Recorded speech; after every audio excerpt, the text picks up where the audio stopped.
Diamantina. Vamos abrir a palavra de Deus. Gálatas 4, capítulo 4. Gálatas capítulo 4. Meditaremos no verso 4.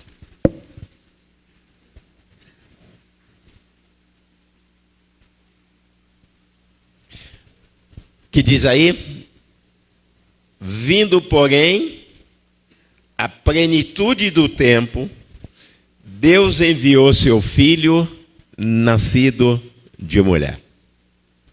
Paulo declara aí nesse verso 4 do livro de Gálatas, que no ano certo,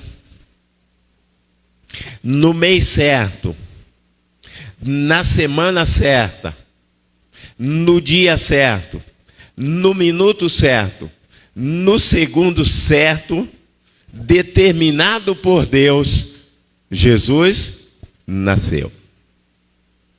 Olha o que diz Ellen White no livro Desejado de Todas as Nações, na página 32. Os desígnios de Deus não conhecem adiantamento nem tardança. Ou seja, Deus, no seu calendário, Ele determinou qual seria o dia, qual seria o ano, qual seria o dia, o mês, em que Jesus viria pela primeira vez. E Paulo diz que no dia certo, determinado por Deus, Jesus nasceu nesse mundo. Quero abrir antes de continuar, falando da primeira vinda, eu quero abrir aqui uma pontezinha para falar da segunda vinda.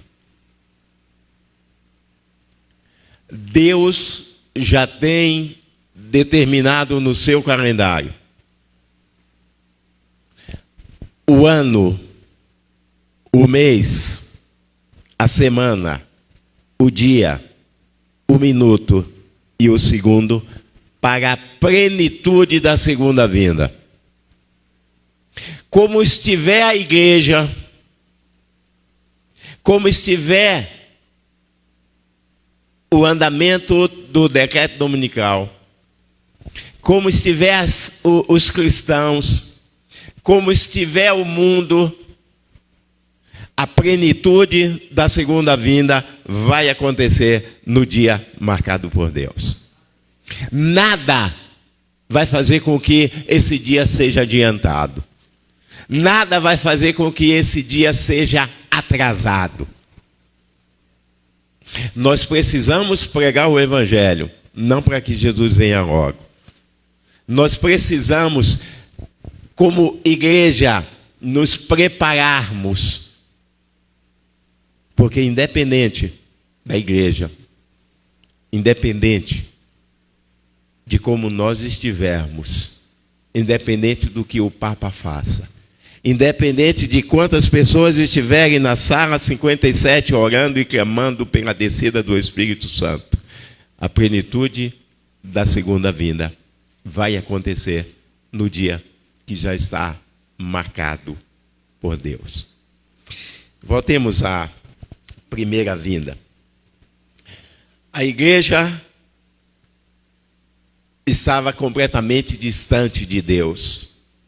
Os líderes, os sacerdotes estavam distantes de Deus. O mundo cristão estava distante de Deus. Mas, quando faltava poucos meses antes da segunda vinda, havia muita gente que já sabia que estava prestes os dias, que já estava prestes o cumprimento da segunda vinda. Eram pessoas que estudavam a palavra de Deus. Eram pessoas que estudavam as profecias do livro de Isaías. Eram pessoas que sabiam de que Jesus nasceria em Belém. Eram pessoas que sabiam de que Jesus nasceria de uma virgem. porque estudavam as profecias, estudavam os sinais da primeira vinda. E quando Deus viu pessoas estudando, Deus quis dar a essas pessoas que estavam se preparando mais um sinal, um último sinal de que era chegada a plenitude dos tempos. No livro de Lucas 2, verso 26, nós encontramos esse último sinal de que Deus deu àqueles que estavam se preparando para a primeira vinda. Um sacerdote que já estava jubilado, que já estava prestes, segundo a Bíblia, a encerrar a sua história aqui na terra, de tão velho que ele já estava. Um dia ele estava pregando no templo de Jerusalém. E em meio ao seu sermão, ele fez uma declaração de que era a última orientação de Deus sobre a primeira vinda. Deus havia colocado no coração dele de que ele não ia morrer sem que visse ao Messias. E ele declara naquela manhã no templo de Jerusalém: Deus me mostrou de que eu não vou morrer antes de que eu veja o meu Salvador. Vocês conseguem imaginar essas palavras soando no templo de Jerusalém? Um homem que está prestes a morrer, que está avançado em idade segundo a Bíblia. Ele chega no templo e diz: olha, vocês não ouvirão a notícia da minha morte antes de que eu veja o Messias. Isso imediatamente as pessoas associaram: olha, esse homem está perto para morrer, então a primeira vinda não vai demorar muito, porque esse homem não tem mais muito tempo de vida. Naquela manhã, um grupo pensou isso e intensificou os seus preparos para a primeira vinda, porque aquilo era um sinal claro de Deus de que ela não demoraria mais. Mas houve mais dois grupos. Um que saiu dali dizendo: olha, esse sacerdote está caduca. Falta muito tempo ainda para a primeira vinda. Falta muitas coisas ainda a se cumprir. Jesus não vai vir agora. E houve um terceiro grupo que saiu dali escarnecendo esse sacerdote, o chamando de alarmista, de que ele jamais deveria voltar a pregar no templo, de que aquilo era um absurdo. Ele está permitindo de que o homem fosse lá só alarmar o povo de Deus.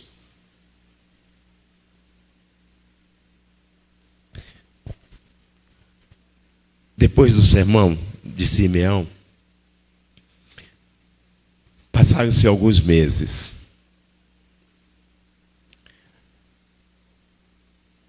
E numa outra manhã de sábado, o templo de Jerusalém completamente lotado, havia algumas crianças para serem apresentadas.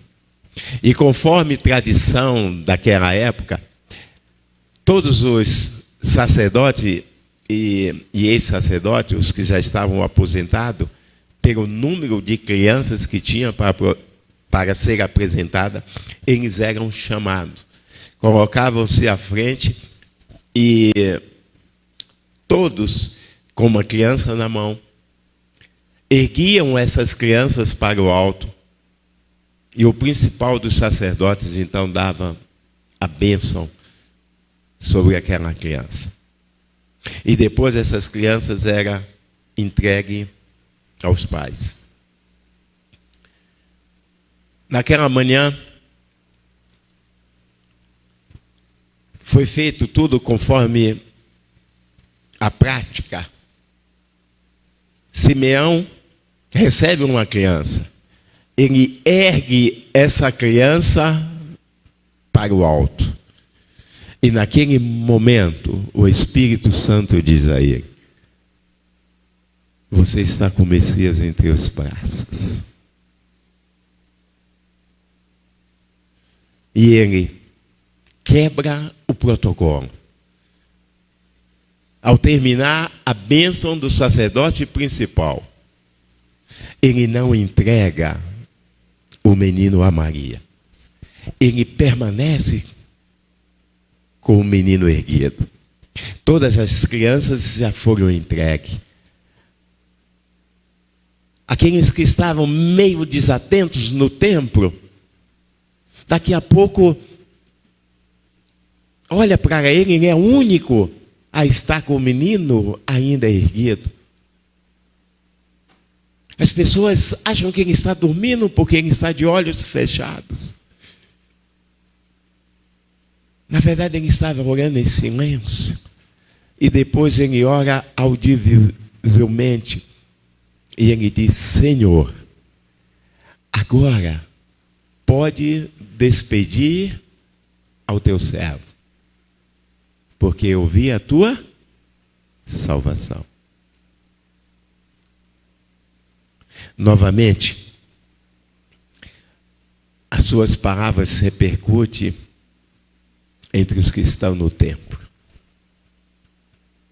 Há um grupo de pessoas que naquele momento irrompem em louvores e aleluias.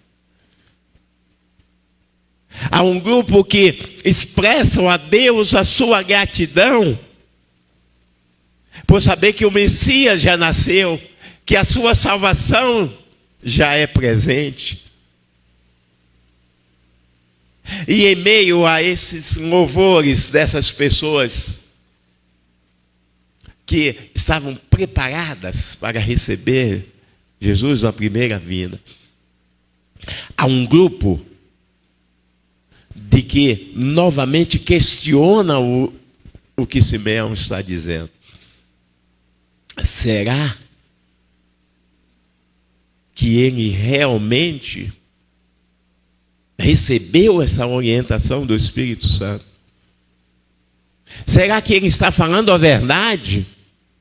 Ou é imaginação da mente dele?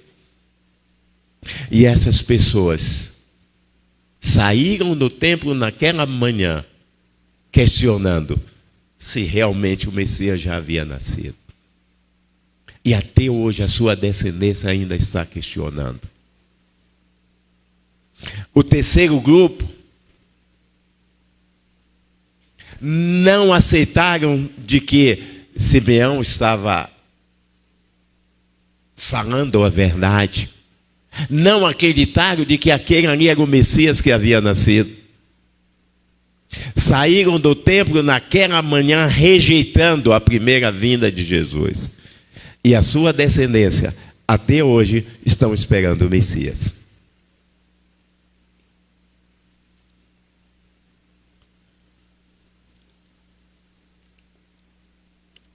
Há só a questão envolvida no porquê um grupo aceitou, o porquê um grupo questionou e o porquê um grupo rejeitou. Essa questão tem a ver com a palavra de Deus. O grupo que estudava a palavra de Deus, que estudava as profecias sobre a primeira vinda, não tiveram dúvida nenhuma. O grupo que estudava a palavra aceitaram o sinal de Deus, porque o Espírito Santo os conduziu a isso. Mas o grupo que questionou, que rejeitou, eram de pessoas que não dedicavam tempo diariamente para estudar os sinais, para ver quando se daria a plenitude dos tempos da primeira vinda. Passando alguns dias, Jerusalém acorda com uma notícia: Simeão morreu. A hashtag Simeão morreu foi a principal daquele dia. Em qualquer ponto de Jerusalém, em qualquer vila, em qualquer lugar, o assunto era a morte de Simeão. Dias antes, ele disse no templo: Senhor, agora tu podes despedir o teu servo. E dias depois ele foi despedido. Dia depois ele descansou. Novamente, há um grupo de que aceita a morte de Simeão como um sinal claro de Jesus, de que a plenitude dos tempos já havia acontecido, de que aquele menino apresentado no templo era o Salvador. E eles aceitaram isso. O segundo grupo, ao saber da morte de Simeão, eles dizem: olha, isso é uma mera coincidência. Pode ter morrido realmente porque viu o Salvador, ou pode ter sido uma coincidência. E não aceitaram a última mensagem de Deus. O terceiro grupo continuou rejeitando. Ele já estava velho, ele morreu porque chegou o seu dia. Não para cumprir um dos sinais da volta de Jesus. E morreram, aguardando a primeira vinda do Messias. A palavra de Deus diz claramente de que haveria 10 sinais para a plenitude da segunda vinda. Se formos a Mateus no capítulo 24 e estudarmos os sinais da volta de Jesus, assim como havia em Isaías os sinais da primeira vinda, veremos de que Jesus deixou 10 sinais. Ao estudarmos esses 10 sinais, é muito claro de que dos 10, 8 já aconteceram. Um está acontecendo. E falta apenas um: a pregação do Evangelho. Eu terminei de escrever um livro em que eu falo do cumprimento desses 10 sinais. E eu agradeço muito a Deus porque, ao ver o estado do mundo, eu achava de que o cumprimento do 10º, principalmente por causa da janela 1040, quantos aqui já estudaram esse assunto, ver o quão demorado seria a pregação do Evangelho por causa da janela 1040. Mas associe a pregação do Evangelho a todo mundo, inclusive a janela 1040, à luz da profecia de Daniel. E a ciência se multiplicará. Quando? No fim do tempo do fim. A ciência se multiplicou? de 60 anos para cá, a ciência se multiplicou tanto, de que hoje é possível para Deus, em questão de segundos, Ele pregar o Evangelho ao mundo inteiro, a todas as nações, para que a plenitude do tempo da segunda vinda seja possível.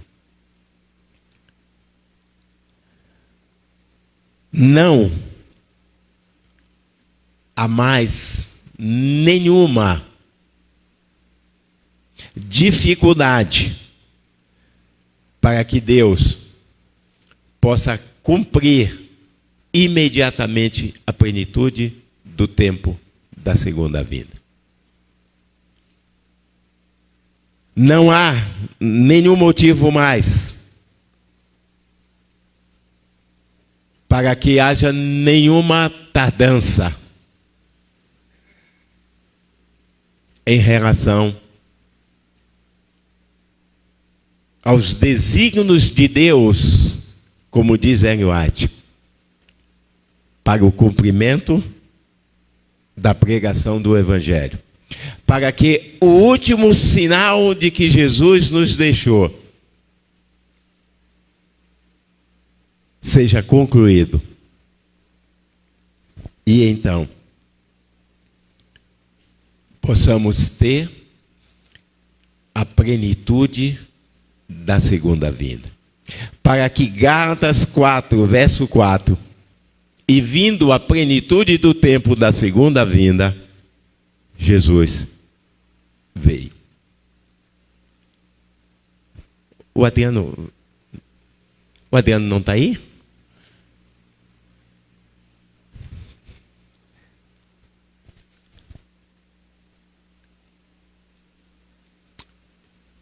Não precisamos